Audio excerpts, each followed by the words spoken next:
My child, come closer for a moment. Slow your thoughts. Breathe. You don't have to be strong to stay with me. You don't have to silence your doubts before you speak to me. You don't have to manufacture feelings you do not genuinely have. You don't have to pretend your faith feels steady, confident, and unshakable right now. I already see what is happening inside you. I see the questions you keep hidden, the ones you swallow because you're afraid they sound wrong, the ones that visit you late at night when everything is quiet, the ones that make you wonder if something inside you is broken. You pray, and sometimes the words feel thin. You open scripture, and sometimes it feels distant. You worship, and sometimes your heart feels unmoved. And then fear whispers, what if I'm drifting? What if my faith is fading? What if God is tired of me? Listen carefully. I am not fragile. Your questions do not intimidate me. Your confusion does not weaken me. Your spiritual dryness does not threaten my love. You think struggling to believe means you are failing? But faith was never defined as the absence of struggle. Faith is not constant emotional intensity. It is not uninterrupted certainty.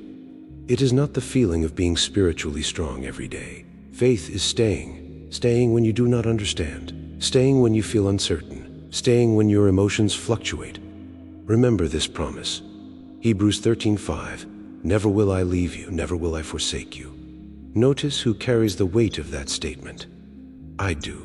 I did not say I would remain only when your belief feels confident. I did not say I would stay only when your devotion feels powerful. I said never. Never is not conditional.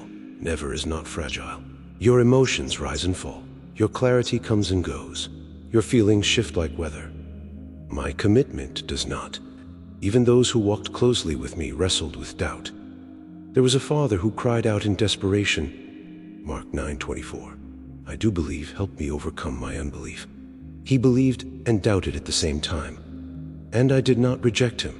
I did not step back. I did not correct him for inconsistency. I met him right there when that prayer was not a failure. It was honesty. And honesty opened the door for my power to move. You think you must solve every theological question before you can draw near to me. But I'm not asking you to solve me. I am asking you to remain with me.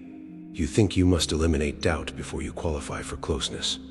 But closeness is not earned through certainty. It is sustained through relationship. Spiritual dryness does not mean I have left you. Sometimes it means I am deepening your roots. Roots grow downward before branches grow upward. Growth beneath the surface is not dramatic. It is quiet, unseen, slow, but it is strengthening you. Feelings can be loud. They can convince you something is wrong, but feelings are not the final authority over truth. Listen to this. Isaiah 41:10. Do not fear, for I am with you. I will strengthen you and help you. I did not attach that promise to your emotional state. I attached it to my character. I am with you. Not, I am with you if you feel me strongly. Not, I am with you if your worship feels powerful. Not, I am with you if your thoughts are perfectly aligned. I am with you, even when your heart feels quiet, even when your prayers feel small, even when your faith feels fragile.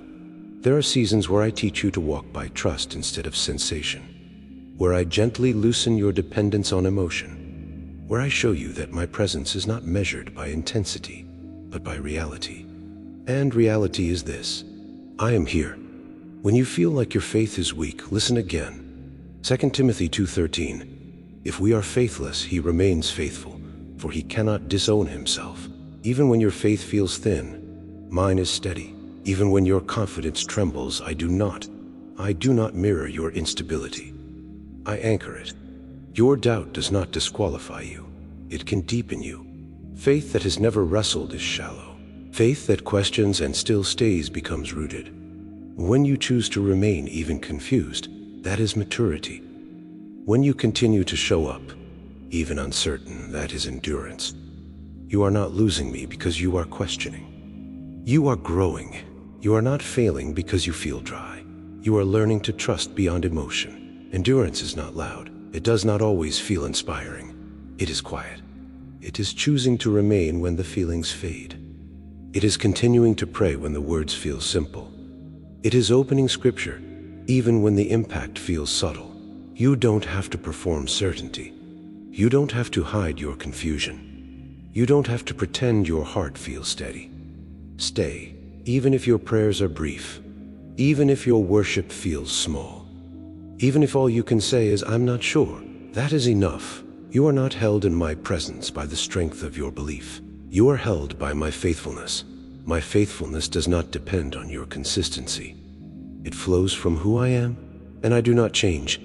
Not in your questions, not in your dryness, not in your struggle. You don't have to be strong to stay with me. You only have to stay. And I am staying with you.